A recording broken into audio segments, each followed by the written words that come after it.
전도자에게 건세를 주신 그리스도라는 제목으로 말씀 증거하겠습니다. 우리 옆에 분과 인사하겠습니다. 하나님 나라를 이루어 갑시다. 건세를 회복합시다. 자, 오늘 본문은 그리스도께서 제자들을 전도 현장에 보내시면서 주신 말씀입니다. 오늘 읽었던 본문, 더러운 귀신을 쫓아내며 모든 병과 모든 약한 것을 고치는 권능을 주시니라.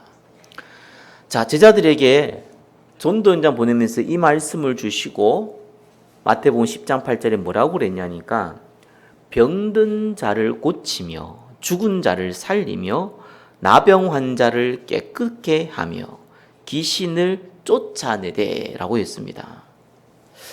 자, 병든 자, 또 나병 환자. 그때 당시는 육신적인 의료 기술도 미약했기 때문에 사실상 불치병이죠. 귀신을 쫓아낸다. 지금도 보이지 않는, 믿지도 않는데 현대 의술로는 불가능한 거겠죠.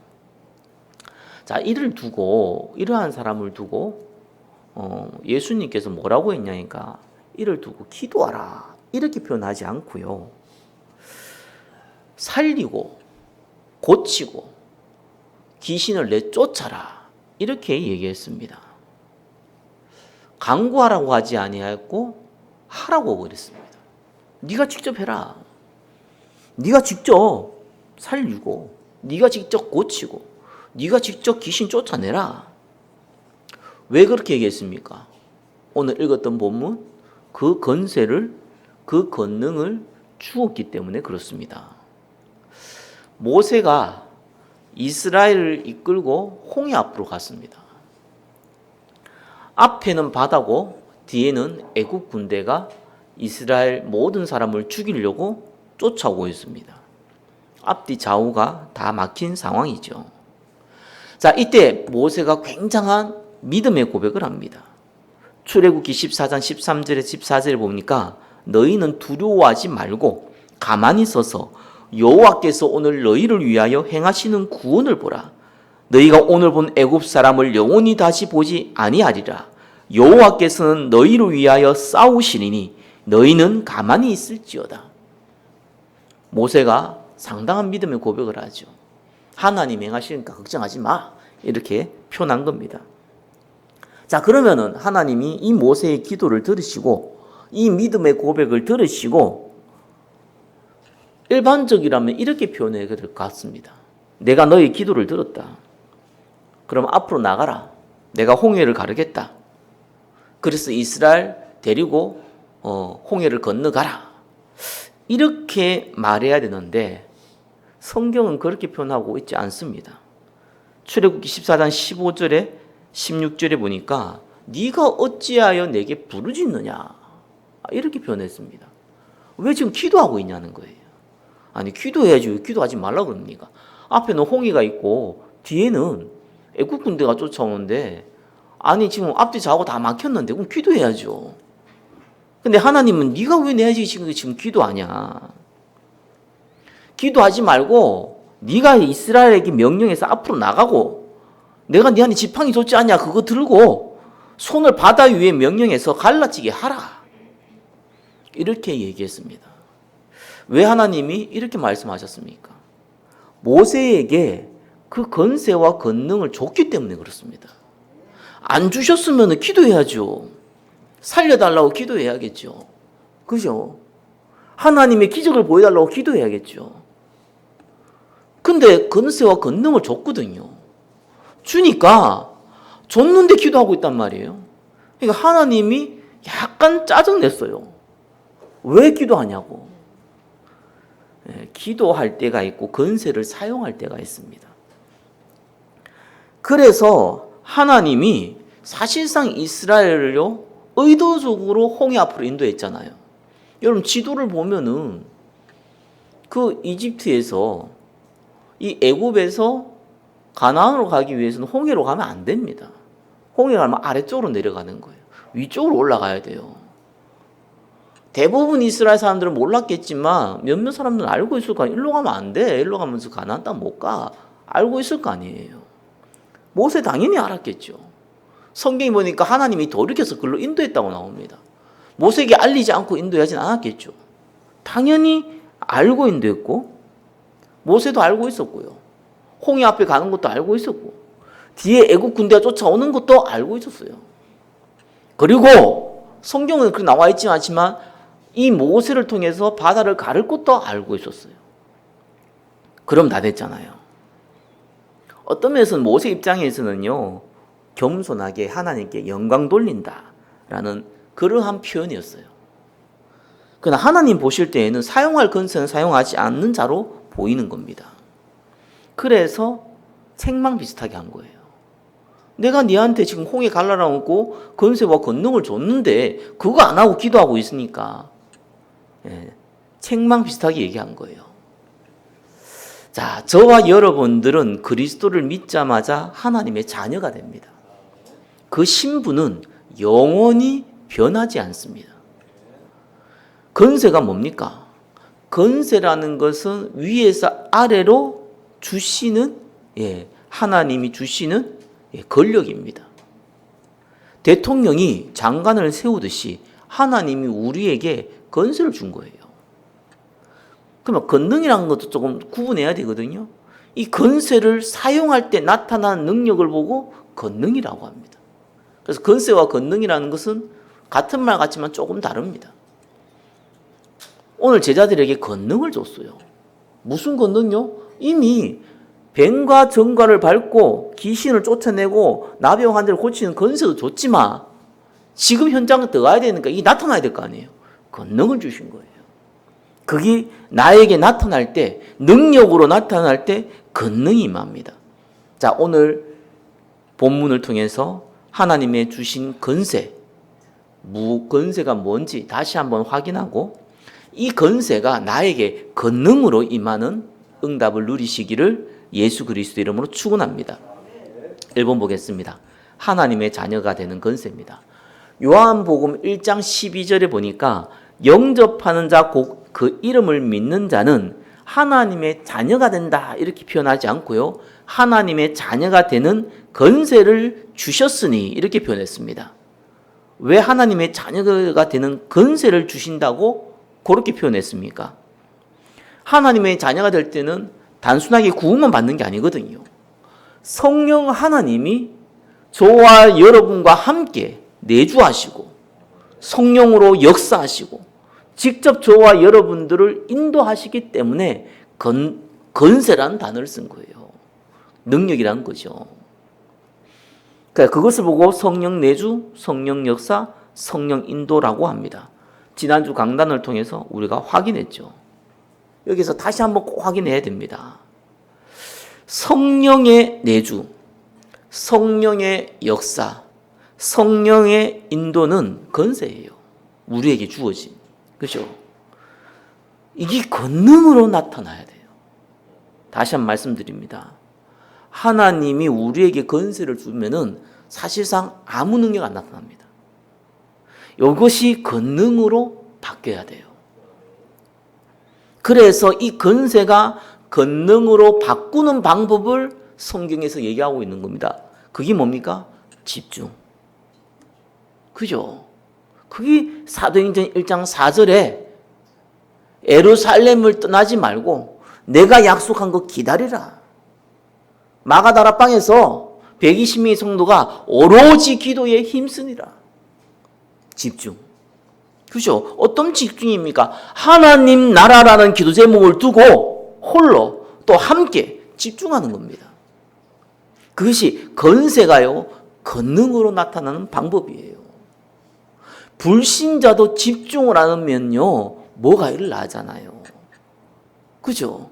뭐가 된다니까요. 나중에 영적 문제 심각하게 와서 그렇지 집중을 하게 되면은 육신적인 실력도 늘어나고 영적으로도요 우리는 묵상을 하지 않게 되는요 뭔가 모르게 집중하게 되면은 반드시 악령의 역사도 나타나게 됩니다. 그러니까 이 집중이라는 건 굉장히 중요한 거예요. 하나님 나라를 두고 집중할 때 우리에게 주어진 권세가 권능으로 바뀌는 거예요. 이 응답 누리시기를 예수 그리스도는 축원합니다. 이래야지 하나님이 성령으로 내주한다. 이게 확인이 되잖아요. 지식을 아는 거하고 확인하는 거 완전 다르거든요. 그죠? 저 음식 맛있겠네 이거 하고요. 저 음식을 입에 넣어보는 거하고는 완전 다른 거 얘기예요. 성령의 역사도 보게 되고요. 또 그 다음에 성령의 인도를 받게 되잖아요. 솔직히 저와 여러분 성령 인도를 못 받으니까 어떤 일이 벌어집니까? 신앙생활이 그냥 형이사학생인 거예요. 인도를 못 받으니까 근데 뭐 어떻게 해야 되는데? 그죠? 내가 뭘 해야 돼? 이전에 하나님 나를 지금 어떻게 인도하는지를 안 보이던데 그냥 세상 풍조에 내가 밥 먹고 잠자고 직장 다니고 사업하고 일하고 또 나와서 밥 먹고 자고 또 필요한 거 뭐 놀러도 한번 가고 이런 생활의 루틴이 있는 것이지 인도를 못 받는다니까요. 그러니까 당연히 신앙생활 자체가 이 몸이 건조할 수밖에 없는 거예요. 반드시 집중의 응답을 2024년도에 누리시기를 예수 그리스도 이름으로 축원합니다. 두 번째입니다. 하나님 나라를 이루는 권세입니다. 자, 예수 그리스도를 믿자마자 하나님 나라가 내 안에 임하게 되고요. 교회에게 임하게 됩니다. 집중할 때 그것이 나타나게 돼요. 또 내 주위에 계속 임해야 돼요. 그래야지 생명의 역사도 일어나고 일단 저와 여러분이 살아나게 됩니다. 죽어보면 아무 의미 없어요. 그렇죠? 육신적으로 죽으면 영원한 천국 가는데 일단 살아있을 때 영적으로 살아있어야 될 거 아니에요. 영적으로 거의 시체 비슷하게 있거든요. 대부분 사람들이. 그러니까 본인이 너무 어려운 거예요. 아니 경제가 없어서 어렵다 또 질병이 있어서 어려우면 괜찮은데 그거 아닌데도 어려운 거예요. 뭔가 모르게 자꾸 허무한 거예요. 그래서 하나님 나라가 계속 임하고 확장돼야 됩니다. 마태복음 11장 12절 천국은 침노를 당하느니 침노한 자는 빼앗느니라 이렇게 표현하죠. 사단의 손 아래에 있는 영혼이 돌아온다는 말이고요. 흑암에 눌려있던 저와 여러분 자신이 거기에서 해방된다는 말입니다. 하나님 나라에 임해야 돼요. 그죠? 그래야 생명의 역사들려고 저와 여러분도 살아나요. 근데 한두 분은 되는데 지속이 안 된단 말이에요. 예. 그래서 이유를 잘 아셔야 돼요. 저와 여러분 체질이 문제다. 맞는 말인데. 바쁜 일이 생겼다. 그것도 맞는 말인데. 급한 일이 생겼다. 맞는 말인데. 눈에 안 보이는 사단. 이 존재가 실제로 가만히 있지 않습니다. 한 사람 몸에 6,000마리, 7,000마리 귀신이 들어갈 수 있는 이 악한 악령들이 가만히 있지 않습니까? 있진 않아요. 이 존재가 얼마나 강력합니까? 유다서 1장 9절을 보니까 천사들의 군대 장관이 미가엘이 이 사단에게 보고 책망하지 못하고 오히려 하나님이 너를 책망하기를 원하신다고 할 정도로 직접 책망하지 못하고 하나님이 너 가만 안 둘 거야 이렇게 표현할 정도로 막강한 존재가 사탄입니다. 그 졸개도도 당연하죠. 보이지 않지만 전 세계에 가득하고요. 불신자의 압이요 임금이요 또 신이라고 했습니다. 그래서 이 자들이요 저와 여러분이 내 전도하는 전도자로 써야겠다라고 딱 마음먹을 때부터 어떻게 하느냐. 세상 권력자를 통해서 핍박하고요. 세상 문화를 통해서 타락시키려 하고요. 세상 종교를 통해서 광명한 천사로 나타납니다. 협박하고 타락하고 속이는 거죠. 육신을 가지고 있는 저와 여러분이 그냥 싸울 수가 없어요. 그래서 하나님이 전도하려고 하는 자에게 현장에서 사용하라고 확실한 권세를 주시고 권능을 허락하신 겁니다. 그것이 2분의 1번이죠. 먼저 첫 번째 뭡니까? 주의 천사로 보호하는 권세입니다. 저와 여러분 너무나 잘 압니다. 이 표현이 모든 천사들은 섬기는 영으로 구원받을 상속자들을 위하여 섬기라고 보내심이 않느냐. 하나님의 천사가 우리를 보호한다. 이론적으로 너무나 잘 알죠. 근데 사람들이 이를 보고 수호천사 이런 표현을 씁니다. 그 말은요, 반은 맞고 반은 틀렸어요. 왜냐? 천사가 저와 여러분을 보호한다는 말에는 맞는 말이에요. 그러나 전도자들을 사단의 공격과 핍박 속에서 보호하고 돕는다는 의미로서는 수호천사란 말이 조금 어폐가 있어요. 저와 여러분을 사단의 공격에서, 흑암의 공격에서 우리를 어떻게 한다고요? 보호하고 돕는다는 거예요. 그냥 아무 데나 돕는 게 아닙니다. 물론 우리의 생사하복을 하나님 주관하기 때문에 당연히 돕다고 표현할 수 있지만, 그러나 직접적인 간섭은 전도 현장에서 주는 거예요. 오늘 본무도 제자들을 전도를 파송하기 전에 하신 말씀이에요. 우리에겐 예수 믿자마자 건세가 있지만 이 건세가 권능으로 나타날 때는 반드시 전도자로 설 때, 전도 현장에서 쓰임받고자 할 때 이 일이 벌어집니다. 주의 천사가 보호하시는 거죠. 그래서 어떤 친구가 버스 탄데 사고가 났는데 나는 안 졌다. 천사가 날 탁 보호한 느낌을 가졌다. 좋은 얘기입니다. 근데 반대로 얘기하면 왜 하필 그 차가 뒤집히는데 그 안에 있었습니까? 하나님이 그거 못 막았겠습니까? 차를 안 뒤집게 만들 수 있었을 거고, 뒤집힌다 해도 그 자리에 없게 만들 수도 있었잖아요. 그러면 다르게 해석해야겠죠. 천사가 날 보호했다 이런 의미보다 다르게 해석해야 됩니다. 그죠? 저와 여러분들은요, 전도 현장 쓸 때 천사가 직접 간섭하고 돕는다는 것을 알게 돼요. 바울이 본격적으로 전도를 시작하니까 어떤 일이 벌어졌습니까? 고린도 후서 11장 23절에 27절에 보니까요, 수구를 넘치도록 하고 옥에 갇히고 매도 수없이 맞고 여러 번 죽을 뻔하고 40에 하나 감한매를 5번이나, 옛날에 그때 유대인들은 40번 때리면 죽어요. 그래서 한 39대를 때립니다. 40번 때리면 죽는 경우가 생기니까. 그러니까 죽기 직전까지 때린다는 거죠. 그거를 5번 맞았대요. 3번 태장 알죠? 그죠? 돌로 맞고 또 파선하고 일주일을 깊은 바다에서 지냈으며, 바다에 떠댕겼다는 거예요. 뭐 하나 잡고. 여러 번 여행하면서 강의 위험, 강도의 위험, 동족의 위험, 이방인의 위험, 시내의 위험, 광야의 위험, 바다의 위험, 거짓 형제, 내한테 형제인 것처럼 접근했는데 알고 보니까 나를 죽이기 위한, 나를 고소하기 위한 그 거짓 형제, 위험을 당하고, 그죠? 수고하고 애쓰고 여러 번 자지 못하고 줄이고 목마르고 굶주고 헐벗고 춥고. 바울이 이런 표현을 썼어요. 아니, 주의 천사가 보호한다며요. 아니, 보호하는 권세가 있다면서. 근데 왜 이거 합니까? 착각하시면 안 돼요. 주의 천사가 보호한다는 것은 여러분의 육신적인 손해가 없도록, 여러분의 육신적인 고통이 없도록 딱딱딱 도와준다, 그 말이 아니에요. 무슨 천사가 무당입니까? 그런 의미가 아니잖아요. 그죠? 그러면은 이런 고통을 당하는 바울이 죽었습니까? 안 죽었어요. 복음을 못 전했습니까? 아니요. 더 많이 전했어요. 그죠? 로마서 8장 37절은 우리를 사랑하는 신은 이런 말만 하면 우리가 넉넉히 이긴다고 표현했어요. 천사가 보호한다는 말을 이해하셔야 됩니다. 그 말은요, 내가 육신적인 손해가 하나도 없다. 내가 손가락 부러질 뻔했는데 안 부러졌다. 내 팔 하나 잘릴 뻔했는데 안 잘렸다. 이런 게 아닙니다, 이게. 그 어떤 문제도 문제가 되지 않을 만큼 하나님은 증거를 주신다는 거예요. 힘을 주신다는 거예요. 기적의 역사도 일으키신다는 거예요.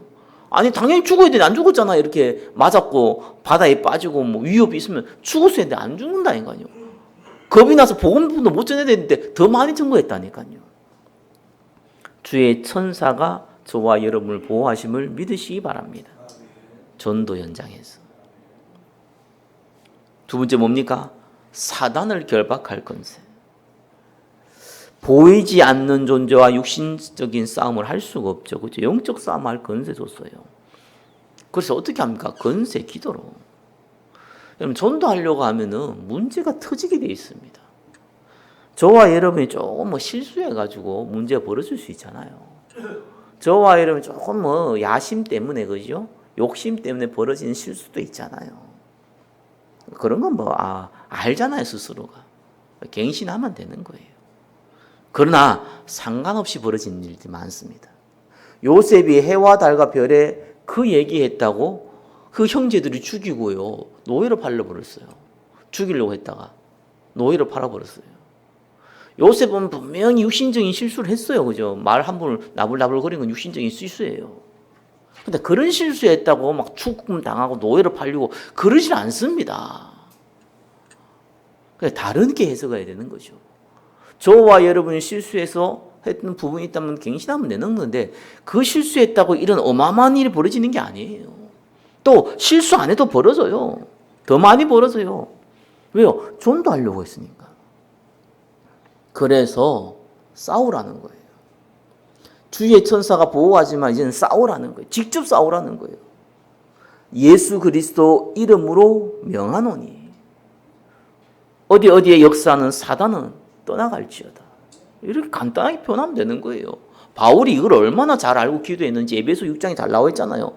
끝으로 너희가 주 안에서 그 힘의 능력으로 강건해지고 마귀의 관계를 능히 대적하기 위하여 하나님의 전신갑주를 입어라. 이렇게 나와 있습니다. 우리의 씨름은 혈과 육이 아니다. 하늘에 있는 악의 영들이다. 이러면서 전신갑주 설명했어요. 진리의 허리띠, 의의 호신경, 평안의 복음의 신발, 믿음의 방패, 구원의 투구, 성령의 검 이렇게 표현했습니다.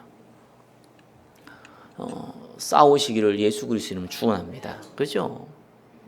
싸움은 피하는데 세상 싸움은 피하세요. 그게 저와 여러분에게 큰 이익입니다. 심지어 부부 싸움도 피해버리세요. 다 세상 육신의 싸움은 피하는 게 제일 좋습니다. 그러나 영적 싸움은 피할 수도 없고 피해도 안 됩니다. 붙어야 돼요. 붙으면 무조건 이기는데 왜 안 붙습니까? 붙어서 이길지 질지 모르겠다 이러면 고민을 해봐야 되는데 붙으면 무조건 이기게 돼 있단 말이에요. 왜? 하나님이 뱀과 정갈을 밟으며 원수의 모든 능력을 제어할 권능을 주었다고 나와 있습니다. 그래서 저와 여러분들이요, 전도자로 또 특별히 우리는 예배 중심의 인생을 살잖아요. 그게 좀 안 된다 그러면은요, 시간이 또 환경이 또 건강이 경제가 문제 있으면 싸우세요. 내가 건강에 문제가 있다. 그래 전도하기 어렵다. 그럼 싸우세요. 여러분 손을 여러분 머리 위에 올려놓고 기도하세요. 건세 기도하세요. 예수 그리스도 이름으로 명하노니 모든 육신의 연약함은 치유받을지어다. 저와 여러분에는 하나님이 주신 건세가 있습니다. 여러분 가정 보면 안 됩니까? 싸우세요. 이거 왜 안 싸웁니까? 이건 싸우는 거예요. 주 예수를 믿으라 그러면 너와 내 집이 구원을 얻으라는 건 하나님의 절대계획입니다. 안 되잖아요. 싸우세요. 하나님의 계획인데 안 되잖아요. 싸우세요. 싸우면 이깁니다. 하나님이 하시겠지. 맞습니다. 싸우세요. 그죠? 하나님이 행하시는 걸 보라! 모세가 그랬습니다. 하나님이 책망했습니다. 싸우세요. 하나님이 하시겠지. 아닙니다. 싸우세요. 싸우셔야 돼요. 복음 증가하는 건 하나님의 절대계획이고 여러분 가정에 복음화 되는 건 하나님의 절대계획입니다. 싸우세요. 이를 막는 흑암의 권세를 두고 싸우세요. 예수 그리스도의 이름으로 명하노니 싸우세요. 2번에 3번입니다. 영혼을 치유할 권세. 현장은 영적인 병으로 고통당하고 있습니다. 당연한 것이요. 실낙원이잖아요. 이 땅이 낙원이 아닙니다. 낙원을 잃어버린 겁니다. 지상 낙원 얘기하는 인간들은 성경 자체를 몰라요. 창세기 3장을 모르니까 헛소리 하는 겁니다. 이 세상은 여전히 불신자에게는 사단이 왕노릇하고 있습니다. 그래서 하나님이요 보이는 권세를 준 거예요. 그게 치유거든요. 저와 여러분들이 현장 나갈 때 의사도 아닌데 내가 뭘 누굴 치유합니까? 라는 착각을 많이 하는데요. 아닙니다. 저와 여러분에는 권세를 줬어요. 치유할 권세를 줬어요. 여러분이 기도했는데 치유가 안 됐다? 그건 하나님 다른 계획이 있는 거고요. 저와 여러분은 그래서 기도하세요. 계획이 있는 곳에는 반드시 성취됩니다. 영적인 문제인 사람 기도해도 단번에 치유된 사람도 있잖아요. 그건 그 사람의 능력이 아니거든요. 하나님이 그 사람에게 권세를 줘가지고 권능을 나타나게 했어요. 그 시간표에 필요하니까. 그냥 사용하세요. 바울이 가는 곳마다 점술인, 무속인, 종교인들이요 회개하고 돌아왔어요. 근데 이들이 제자로 쓰임 받냐 그건 몰라요. 성경에 나와 있지는 않아요. 분명한 거는요 100% 영적으로 병들었고요. 이것이 정신병으로 이것이 막 환청과 이 환시와 뭐 악몽과 이런 거 막 드러날 정도로 심각한 사람들 현장에 깔려 있습니다. 이들을 살려야지요 흑암이 무너져요. 그죠? 제자들도 돌아와요. 영적 원리를 잘 아셔야 돼요. 제자를 살리는 게 아닙니다. 흑암이 무너지면 제자들이 돌아오는 거예요. 그죠? 구원받을 사람을 찾는 게 아닙니다. 어떤 면에서는 흑암이 무너지면 구원받을 사람이 발견되어져요. 그래서 저와 여러분이 병든 자를 치유하기 시작하면요 흑암이 무너집니다. 그거보다 더 중요한 거 있습니다. 전도자인 저와 여러분이 놀라잖아요. 뭡니까? 나에게도 이런 권세가 있구나. 하나님이 나를 통해서 이런 권능을 베푸시는구나. 백날 들으면 뭐합니까? 내 안에까 체험해봐야죠. 이 능력이 있어야 됩니다. 하나님이 하시는 걸 보셔야 돼요. 하나님이 저와 여러분 주신 이 권세를 사용할 때 권능으로 나타나는 걸 봐야 됩니다. 그래야 저와 여러분도 회복되어져요. 제자들도 돌아오게 되고 그때부터 성령의 역사가 시작되는 겁니다. 세 번째예요. 증인으로 쓰임받을 권세입니다. 자, 전도와 증인이라는 단어는 비슷한 것 같지만 다르죠. 전도는 도를 전하는 거잖아요. 복음을 전한다는 의미입니다. 자, 아무리 복음을 전해도 복음 들을 사람이 없으면은 헛짓이죠. 아무 의미가 없습니다. 증인이 된다는 말은 뭡니까? 들을 사람을 만난다는 거예요. 그죠? 그래서 이걸 보고 권세라고 한 겁니다. 떠드는 거는 용기 있으면 떠들 수 있어요. 그게 직업이 되면 더 뜯을 수도 있어요. 그러나 듣는 사람이 없다는 있고 없고는 다른 얘기입니다. 하나님이 들을 사람을 만나게 한다는 것이 하나님이 거기에 권능으로 역사했다는 겁니다. 평생 진화론에 살았던 사람이 하나님이 계시다. 이 말 자체를 믿을 수가 없는데 그 사람이 예수 믿고 돌아온다? 가능하겠습니까? 유신적으로 봤을 때. 영적으로 봤을 때 사단이 아비가 되어 있고 신이 되어 있고 임금이 되어 있고 그 영혼을 꽉 잡고 있는데 그 사람이 예수 믿고 돌아온다? 가능하겠습니까? 안 가능하다니까요. 그래서 하나님이 권세를 준 거예요.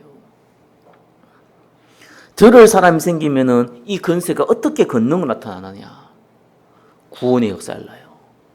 사도행전 13장 48절 영생 주시로 작정된 자는 다 믿더라. 믿자마자 구원의 축복이 임하잖아요. 그게 누구 통해서? 저와 여러분 통해서. 이걸 보고 권세를 합니다. 뿐만 아니라 마태복음 28장 18절 20절에 보니까요 너희는 가서 모든 민족을 제자를 삼으라 그랬습니다. 제자가 돌아와요. 제자를 세울 수 있는 권세를 저와 여러분에게 주신 겁니다. 더 중요한 거 있습니다. 결국은 시스템이거든요. 시스템이 없으면 아무것도 안 되게 쓰여 있어요. 생명 살릴 교회 시스템을 세울 권세를 줬어요. 그래서 마태복음 16장에 베드로에게 얘기했죠. 뭐라고 얘기했습니까? 네가 이 반석 위에 내가 내 교회를 세우겠다. 음부의 권세가 이기지 못할 것이다. 이 교회에서 너희가 함께 이 땅에서 매면 하늘에서 매이고 땅에서 풀면 하늘에서 풀리다. 네가 기도한 대로 내가 응답하겠다. 교회에 대한 교회를 일으킬 권세를 준 겁니다. 이 시대에 복음 가진 교회가 너무 없고요. 이 시대에 전도 선교를 이용하는 것이 아니라 전도 선교를 사명을 두고 하는 교회가 없습니다. 그래서 우리가 세 가지 뜰을 그냥 얘기하는 게 아닙니다. 세 가지 뜰이라는 것은 알다시피 저와 여러분이 많은 병든 자 살려야 돼요. 그래서 장이 필요한 겁니다. 우리 후대도 살려야 돼요. 그래서 장이 필요한 거예요. 정말 사각지대 선교 살려야 됩니다. 그래서 장이 필요합니다. 이 땅에 교회당 너무 많습니다. 상가에 있는 교회당도 너무 많지만 자가 건물 가지고 또 어마어마한 건물장도 너무 많습니다. 교회당을 원하는 게 아닙니다. 세 가지 뜰을 담을 교회당을 원합니다. 저와 여러분이 이 것을요 딱 마음에 담으셔야 돼요. 진짜로. 왜 저와 여러분이 경제활동합니까? 먹고 살려고 한다면요 진짜입니다. 먹고 살 만큼 하나님 주세요. 근데 내가 먹고 살 만큼 더 주신다? 반드시 흑암 경제돼요. 저와 여러분들이 먹고 살라고 경제활동하는데 먹고 살 만큼만 준다? 받는다? 그러면 정말 감사하셔야 돼요. 하나님 사랑해서 그래요. 근데 그 이상을 준다? 그때가 더 큰 문제예요. 그래서 할 일이 없으니까요 뻘짓이라고 돌아다니잖아요. 그러니까 별의별 사건 사고를 다 일으키잖아요. 별의별 타락을 다 하잖아요. 왜 그렇습니까? 감당할 경제가 아니거든요. 그래서 오히려 많은 것이 저주가 돼요. 저와 여러분들은 세 가지 뜰을 위한 경제활동을 하시기를 예수 그리스도 이름으로 축원합니다. 먹고 사는 건 당연한 것이고 그 이상을 주는데 왜 주십니까? 세 가지 뜰 세우라고. 이 비밀 모르시면은 죽었다 깨어나도 가난해서 못 벗어납니다. 가난해서 가난한 게 아닙니다. 그래서 누가 얘기하더라고요. 교육을 해야 된다. 돈을 버는 걸 자꾸 사람들을 교육시킨다. 아니다. 돈을 쓰는 걸 교육시켜야 된다.